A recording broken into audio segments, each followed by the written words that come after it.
behind the 3 changes? Well, every week it gets harder, and that's the great thing.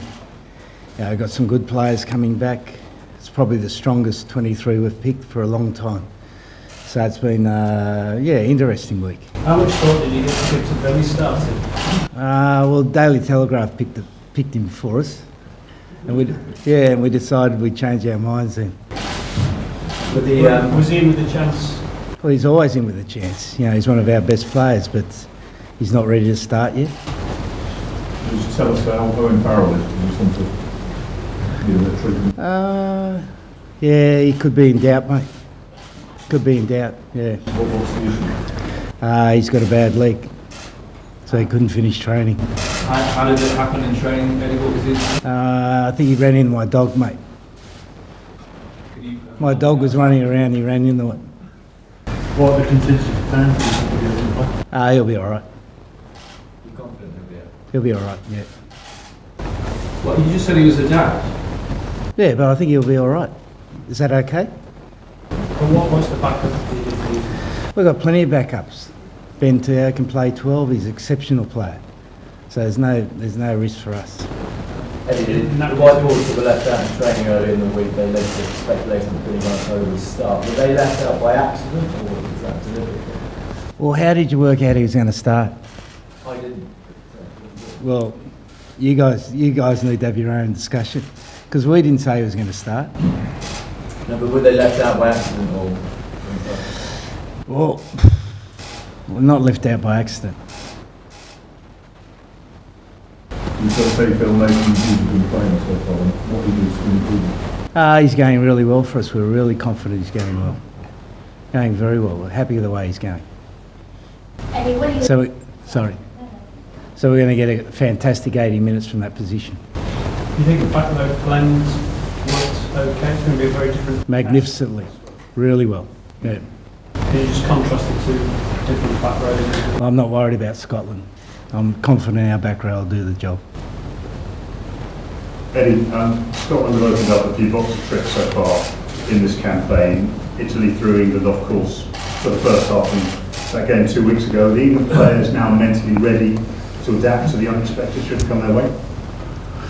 Well, there's the spirit of the game.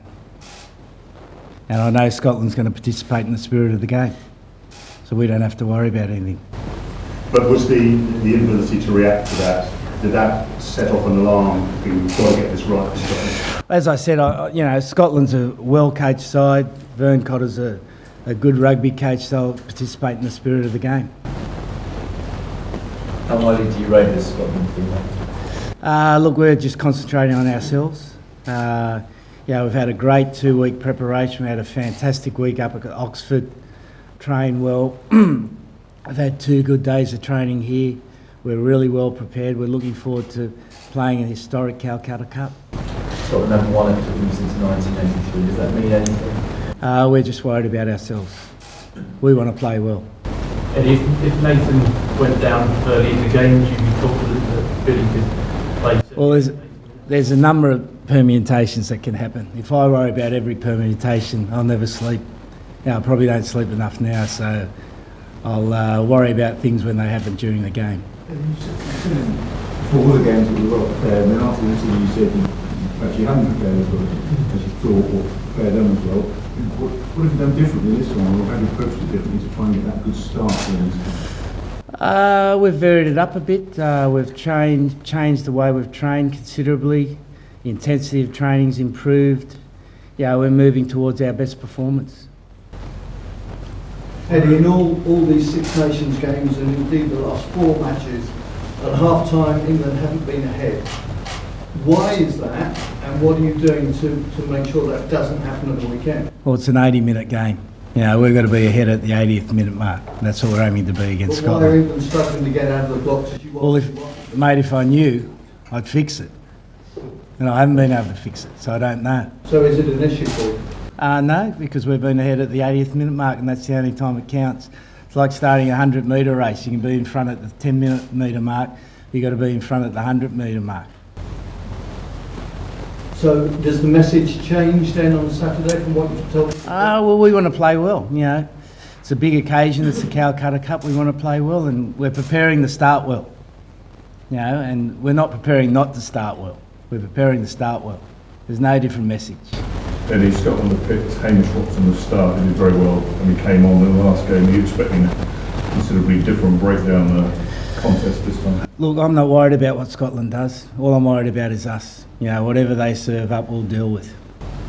Maybe what does home advantage really mean anything if so in what particular way?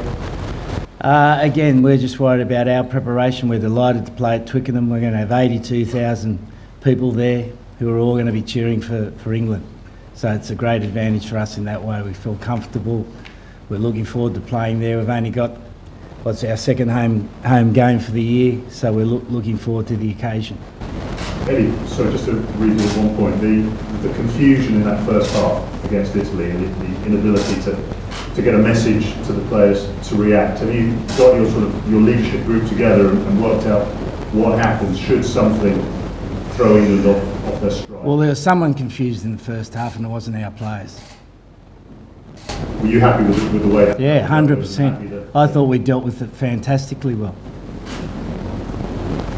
You after the game, Eddie, you were quite strict. You wouldn't answer how you thought England would play because you said it wasn't a proper game.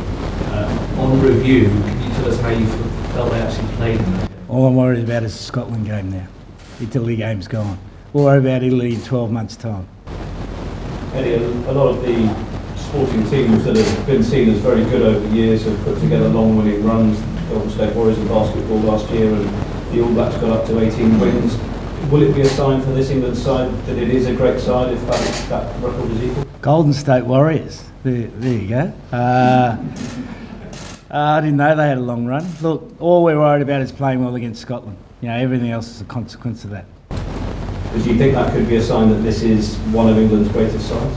Look, all we've got to do is play well on Saturday. That's all we have to worry about. Steve, we just asked you about Scotland's active struggle a bit in the scrum, didn't manage winning the game. In this scenario, you guys are going to really target. Are you going to change anything or just hoping that you can put that second half together or not? As Eddie's talked about, we're concentrating on producing the best quality performance we can. We had a great week's preparation in Oxford. It's been the same here. We continue to prepare as thoroughly as we can, aiming towards that best performance on Saturday. Because of the nature of the Scotland game was quite low in terms of collisions, because of the way the game panned out, is there any concern that with it being a 4-week gap between Wales and this game, you'll go in ever so slightly undercooked physically? No, we've had a great preparation. You know, we had 2 very good runs at Oxford. We've done the amount of contact conditioning we need to do to be ready for this game, so we're in excellent condition. Just to clear up there in Farrell, do you expect them to train this afternoon or tomorrow? We're not training this afternoon. Tomorrow, there's no reason why we won't. What part of his body continues? I'm not going to tell you that, mate. I'm sure you've got a long, what do you call long-range camera? You can go into one of the rooms and find out. I'm sure you can. Haven't they got those televisions that you can turn on that aren't turned on and they can record things now? Look like it's me. Eddie, you're on the brink of possibly matching this record run. You haven't lost the game yet. Are you having fun up there? Sorry? Are you having fun? Immensely, mate. Really? Yeah. Aren't you? Well, yes. Good. Elixir Life, mate. That's what it's called. Keeps old 57-year-olds going. Eddie, is there any reason Farrell wouldn't get that kick? Who would take that goal? Oh, we've got some great kickers, mate. George Ford. But Alan will be right. Yeah, he's in doubt, but we'll see. He should be right. It was just actually what he did. Really clear, he didn't run into your dog. Oh, you don't know that. You don't know that. And he's a pretty tricky runner. And sometimes she gets off the leash. He tackled. Sorry? He tackled. Look, he's just ran into someone at training. Simple as that. He'll be all right. Possibly. Okay.